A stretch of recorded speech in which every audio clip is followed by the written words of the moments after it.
दोस्तों, जैसा कि आप जानते हैं कि हम हर बार आपकी मुलाकात या तो किसी विशेष व्यक्ति से करवाते हैं या फिर किसी ऐसे इंस्टीट्यूशन के बारे में हम आपको मुतारिफ कराते हैं जो अपने लेवल पर एक अनोखा इंस्टीट्यूशन होता है। आज हम आपसे बात करेंगे इंडिया इस्लामिक कल्चरल सेंटर के बारे में। दोस्तों, इंडिया इस्लामिक कल्चरल सेंटर वो इदारा है जो अपने आर्किटेक्चर, अपने बिल्डिंग, अपनी सजावट और अपने सेकुलर क्रेडेंशियल की वजह से पूरी दुनिया में मशहूर है।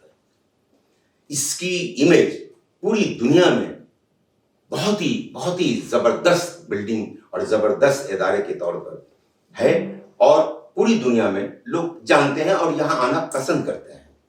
इसे देखना पसंद करते हैं। बहुत सारे लोग तो एज ए टूरिस्ट यहाँ आते हैं सिर्फ ये देखने के लिए, यहाँ की नक्काशी और यहाँ की जो आर्किटेक्चर है, जो इसका डिजाइन है, उसको देखने के लिए, फोटो खींचने के लिए यहाँ पे बड़ी तादाद में आए दिन लोग आते रहते हैं।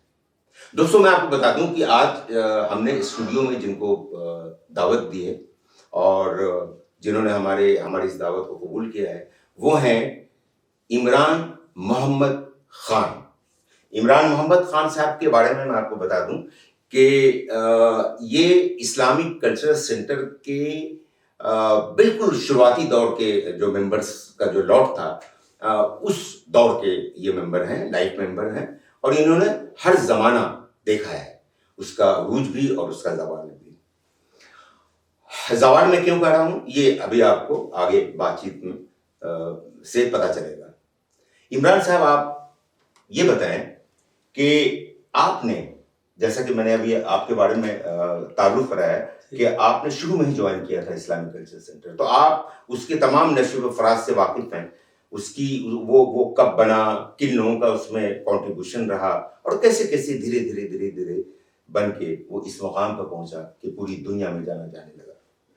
मैं आपसे ये जानना चाहता हूँ इमरान साहब कि आपने जब इस्लामिक कल्चरल सेंटर ज्वाइन किया, उस वक्त इस्लामिक कल्चरल सेंटर की सिचुएशन, सूरत हाल क्या थे? जब हम लोग बने थे तो पहले तो मैं आपके दर्शकों को मैं सलाम अर्ज करता हूँ और मैं शुक्रिया अदा करता हूँ कि डॉक्टर वारिस साहब का कि उन्होंने मुझे मौका दिया, मुझे अपने अल्फाज बोलने के लिए, सेंटर के बारे में बोलने के लिए। मैं बेहद शुक्रगुजार हूँ आपका। तो आपने जैसे मुझसे सवाल पूछा कि वो उस हालत और आप हालात के बारे में, पहले आप ये बताएं कि उस वक्त जब आपने ज्वाइन किया था, इस्लामिक कल्चर सेंटर क्या पूरी तरह से तैयार था? नहीं था। जैसा अभी है? नहीं था सर। या किस स्थिति में था, ये बताएं सिर्फ।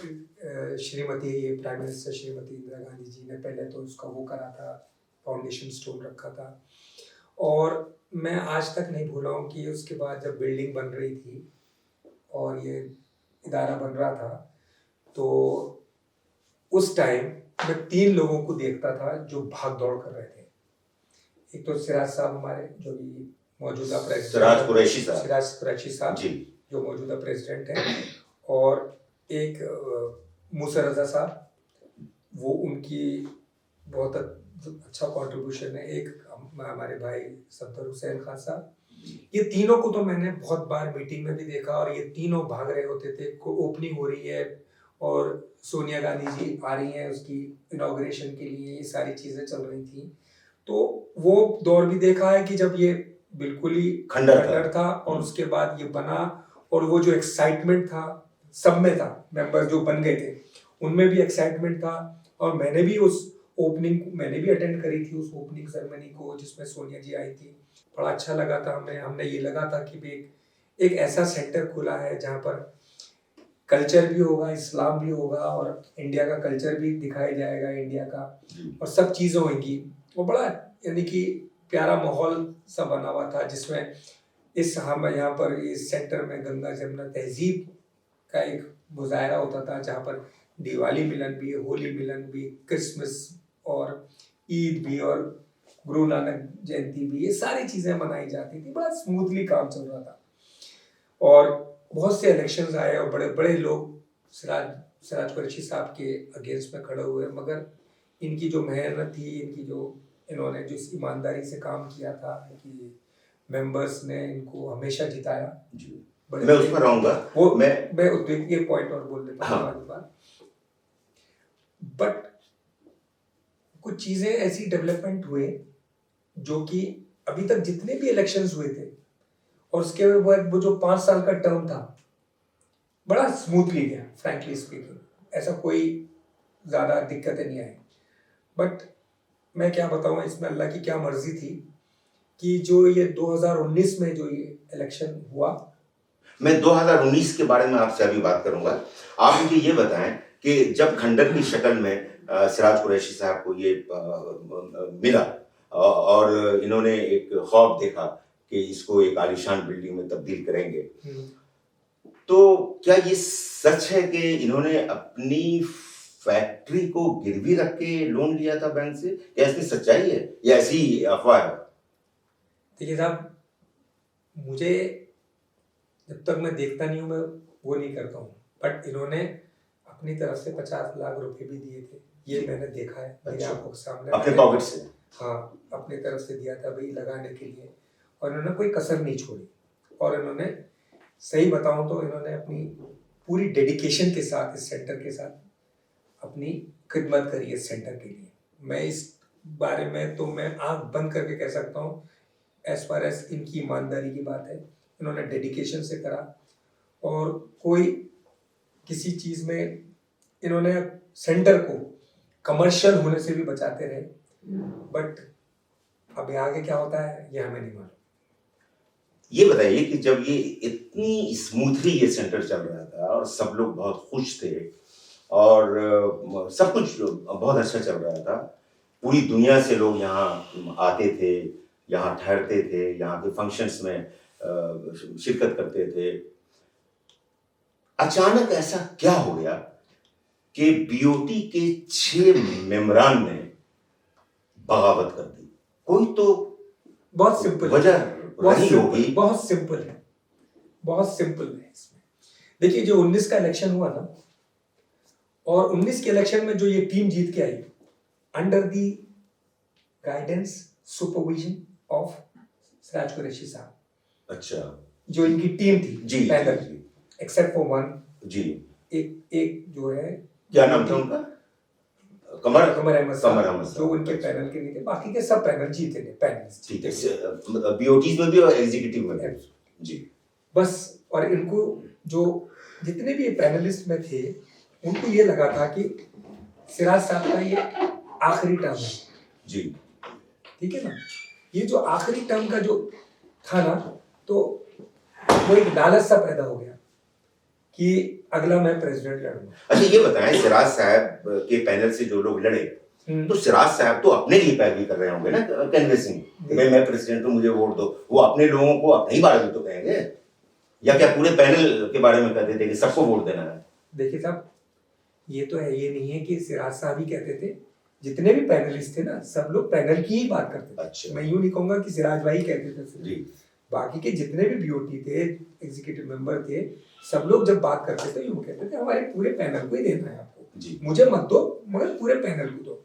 नहीं, इसमें ईमानदारी से काम हुआ था, no doubt about it. But सबके दिमाग में ये बैठ गया था कि ये इलेक्शन सिराज साहब का ये आखिरी इलेक्शन है। क्यों आखिरी? क्योंकि एज का जो था, जो 75 इयर्स की एज का जो था, उसमें क्या 75 ईयर, क्या एक देखिए मेमोरेंडम ऑफ एसोसिएशन में कुछ ऐसा था मेमोरेंडम में, एमओए में था कि 75 इयर्स तक आप प्रेसिडेंट एंड वाइस प्रेसिडेंट का, अच्छा, वो था। अच्छा, मगर जब ये भी था कि भाई अमेंडमेंट पे होगा, उसमें अमेंडमेंट भी कर सकते। मतलब आप ये कहना चाह रहे हैं कि मेमोरेंडम ऑफ एसोसिएशन का जो ये क्लॉज है, जो ये कहता है कि 75 के बाद प्रेसिडेंट इलेक्शन नहीं लड़ सकता, वहां पर ये भी क्लॉज है कि अगर 75% लोग फेवर में वोट करते हैं एजीएम तो एजीएम में या वो अमेंडमेंट करा सकते। इससे पहले भी बहुत सारी चीजें अमेंड करा चुके हैं, तो वो कोई इशू नहीं था उसमें। नहीं, अमेंडमेंट तो कभी नहीं हुआ, एजीएम तो कभी नहीं हुआ, जहां तक मेरी नॉलेज है। इस्लामिक कल्चर सेंटर में कभी भी स्पेशल जनरल बॉडी की मीटिंग नहीं हुई। अच्छा। और कभी भी किसी क्लॉज में अमेंडमेंट नहीं हुआ। हाँ, कॉन्स्टिट्यूशन ऑफ इंडिया में तो तकरीबन 500 से भी ज्यादा अमेंडमेंट हो चुके हैं। जी तो इंडिया इस्लामिक कल्चर सेंटर में भी अमेंडमेंट का होना कोई बहुत बड़ी बात तो नहीं है, क्योंकि ये आम सी बात है, अमेंडमेंट्स होते हैं।